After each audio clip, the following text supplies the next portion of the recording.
The Reading for Wellness tablets gifted to families are a great resource because often our students will come here unexpectedly and not have access to the books that they need at school, and you have an assignment due where they have to read so many chapters, and so that's one way that kind of quickly we can provide access to students. But then also we have some students who come to us who have already been flagged as struggling in school with reading, have a reading disability or some sort of specific learning disability, and so we know they're already at risk for falling behind in school, and then add on top of that a layer of needing medical attention.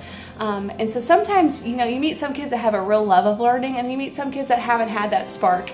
And in today's age, technology and having a tablet in front of you can be that opening door to finding a love of reading. We talk about just 15 minutes of reading a day, how big of a difference that can make in their vocabulary knowledge, of their expansion of reading. And so literacy is something that we're continually trying to learn about. Oh my goodness, I remember this book, let me pull this for you. And it just makes it so much easier to have that tablet in front of us to be able to do that quickly.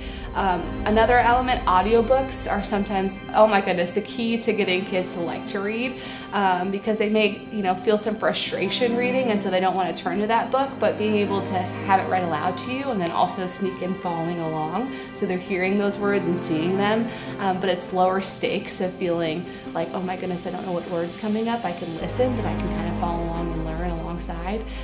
That's something that a paper book can't do. So I think that's another element that is really great. Audiobooks, even our students who are really critically ill, sometimes they need to have their eyes closed or they need to rest, and audiobooks can be very soothing to them to hear out loud, or they may have a difficult traumatic accident, and audiobooks are the only way they have access to reading. So I think those are really some ways that here in the hospital I see it being such a benefit to literacy, because we see so many different needs and it just seems to have it all in a tablet form.